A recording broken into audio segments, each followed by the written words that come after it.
Welcome to Suji's cooking channel. இன்னைக்கு நம்ம சேனல்ல நெத்திலி ஃப்ரை ரெசிபி தாங்க பார்க்க போறோம். அதுக்கு தேவையான பொருள் என்னன்னு பார்த்துடலாம். 1 டேபிள் ஸ்பூன் அளவுக்கு கடலை மாவு, 1 ஸ்பூன் அளவுக்கு கார்ன்ஃபிளவர், 1 ஸ்பூன் அளவுக்கு அரிசி மாவு, சோம்பு ஒன்னும் பாதியமா தட்டி எடுத்து வச்சிருக்கேன், 1 டேபிள் ஸ்பூன் அளவுக்கு மிளகாய் தூள், 1/2 ஸ்பூன் அளவுக்கு மஞ்சள், கொஞ்சமா கரம் மசாலா எடுத்து வச்சிருக்கேன். இப்போ இதெல்லாமே ஒரு பவுல்ல சேர்த்துடலாங்க.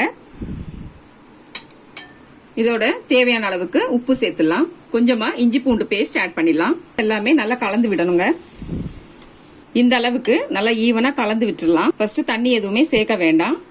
நம்ம கிளீன் பண்ணி வாஷ் பண்ணி எடுத்து வச்சிருக்க நெத்திலி மீனை இதுல ஆட் பண்ணிடலாங்க.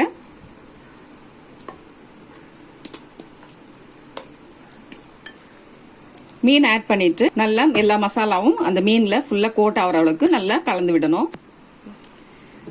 1/2 லெமன் ஜூஸை இதுல சேர்த்துடலாங்க.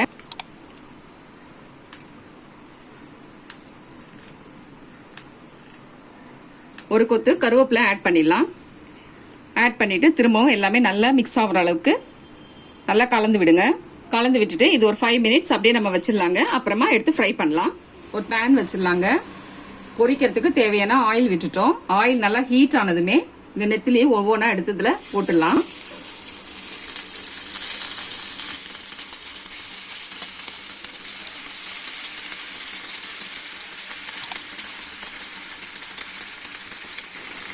ஸ்டவ் கொஞ்சம் லோ ஃப்ளேம்லேயே வச்சுக்கலாங்க.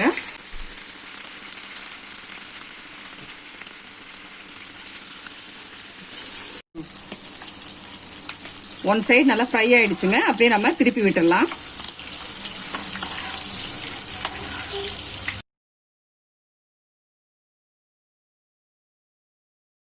அடுத்த பக்கம் திருப்பி விட்டுட்டு ஒரு 2 நிமிஷம் நல்லா ஃப்ரை ஆக விட்டுடலாங்க. இப்போ 2 சைடுமே நல்லா கோல்டன் ப்ரௌன்ல ஆயிடுச்சுங்க. நம்ம இதை எடுத்துடலாம்.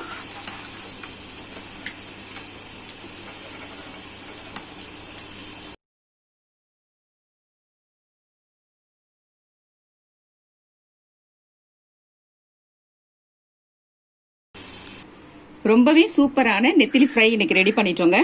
நீங்களும் இதே போல உங்க வீட்டில் ட்ரை பண்ணி பார்த்துட்டு உங்களுடைய கமெண்ட்ஸ் எனக்கு சொல்லுங்க. என்னுடைய சேனலை மறக்காம சப்ஸ்கிரைப் பண்ணிடுங்க. Okay, bye friends.